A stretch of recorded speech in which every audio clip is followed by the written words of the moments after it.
Imaginez un empire qui s'étend sur 3 continents, qui domine ce voisin pendant plusieurs siècles, et qui semble indestructible. L'Empire ottoman a été l'un des plus grands et des plus puissants empires de l'histoire, régnant sur une vaste partie du monde. Pourtant, après près de 600 ans de domination, il s'effondre brutalement au début du XXe siècle. Pourquoi un empire si puissant a-t-il disparu? Quelles forces internes et externes ont contribué à sa chute? Dans cette vidéo, nous allons plonger dans les coulisses de la déchéance ottomane, explorer les erreurs stratégiques, les révoltes, les luttes de pouvoir, et les influences étrangères qui ont précipité la fin de cet empire mythique. Vous verrez que l'histoire de l'effondrement ottoman est bien plus complexe et passionnante qu'il n'y paraît. L'Empire ottoman, fondé à la fin du XIIIe siècle par Osman Ier, s'est rapidement étendu, engloutissant des territoires allant de l'Asie mineure à l'Europe de l'Est, le Moyen-Orient et l'Afrique du Nord. Il a atteint son apogée au XVIe siècle sous le règne de Soliman le Magnifique. Ce sultan visionnaire a consolidé un empire immense qui régnait sur des peuples et des cultures diversifiées. Le cœur de cet empire était Constantinople, conquise en 1453 par Mehmet II, et rebaptisée Istanbul, devenant ainsi une des capitales les plus importantes du monde. L'administration ottomane était connue pour son efficacité et son organisation, avec le célèbre système des janissaires, des soldats d'élite recrutés principalement parmi les jeunes garçons chrétiens des Balkans, et convertis à l'islam pour servir l'Empire. Mais comme souvent dans l'histoire, même les structures les plus solides peuvent se fissurer avec le temps.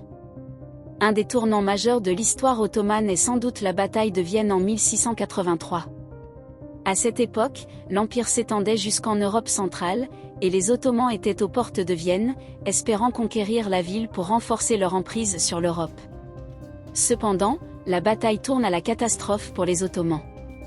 Ils sont repoussés par une coalition de forces européennes menée par le roi de Pologne, Jean III Sobieski, dans une contre-attaque foudroyante. Cette défaite marque le début d'un long déclin. Non seulement l'Empire perd des territoires, mais sa réputation de force invincible commence à s'éroder. Un autre facteur qui affaiblit l'Empire ottoman est la transformation des janissaires, autrefois l'élite de l'armée. Avec le temps, les janissaires deviennent de plus en plus corrompus et inefficaces.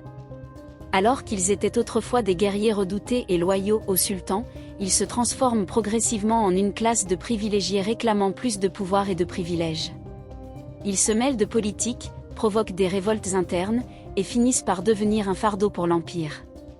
Le sultan Mahmoud II finit par dissoudre le corps des janissaires lors de l'événement dit l'incident des Auspices en 1826, une répression sanglante où des milliers de janissaires sont tués pour éliminer leur influence.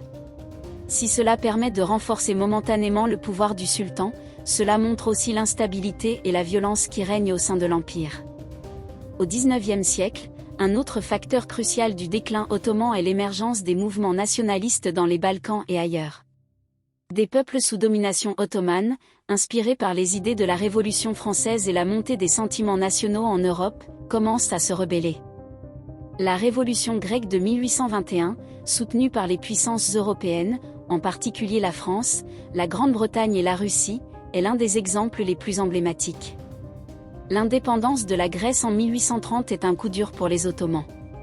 Ce n'est que le début, la Serbie, la Roumanie et la Bulgarie suivront, sapant progressivement l'emprise de l'Empire sur l'Europe.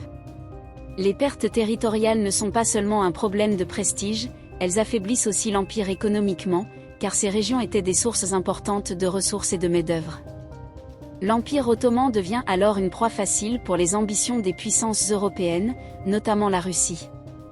La Russie tsariste, en particulier, a toujours cherché à s'étendre vers le sud pour contrôler des territoires stratégiques comme les détroits du Bosphore et des Dardanelles, des passages clés entre la mer Noire et la Méditerranée.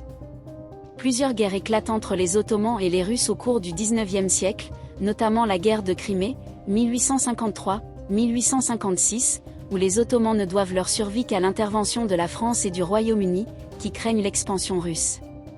L'Empire ottoman devient de plus en plus dépendant de l'aide financière et militaire européenne, ce qui le place dans une position de faiblesse. À la fin du XIXe siècle, il est même surnommé « l'homme malade de l'Europe ». Le coup fatal à l'Empire survient avec la Première Guerre mondiale.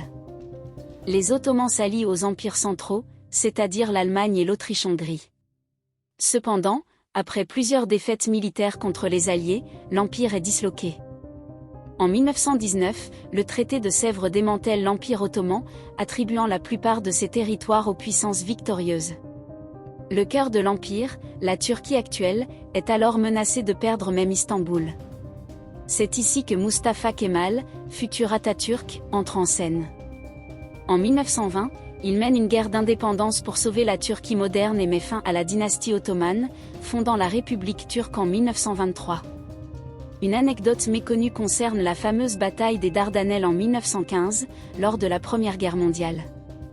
Les forces alliées, dont un certain Winston Churchill, tentent de forcer le passage des détroits pour atteindre Istanbul et renverser l'Empire. Contre toute attente, les Ottomans, mal équipés mais dirigés par des commandants comme Mustafa Kemal, infligent une lourde défaite aux Alliés à Gallipoli, une des rares victoires ottomanes durant la guerre. Un autre fait captivant est l'ambition des sultans d'adopter les technologies modernes, mais avec retard. Au XIXe siècle, l'Empire tente de rattraper les avancées industrielles européennes en modernisant son armée et sa marine. Cependant, ces efforts sont souvent mal gérés et insuffisants, illustrant la difficulté de l'Empire à s'adapter aux défis du monde moderne. En conclusion, l'effondrement de l'Empire ottoman est le résultat d'une longue série d'erreurs, de défaites militaires, de révoltes nationales et d'intrigues politiques internes. La lente décomposition de cet empire immense et autrefois puissant a culminé avec la Première Guerre mondiale et la fondation de la République turque. Le déclin ottoman nous rappelle que même les empires les plus solides ne sont jamais à l'abri des pressions internes et externes. Si cette vidéo vous a permis de mieux comprendre les raisons de la chute de cet empire légendaire, n'hésitez pas à liker et surtout à vous abonner à la chaîne pour ne manquer aucune des prochaines vidéos. À très bientôt pour une nouvelle plongée dans l'histoire.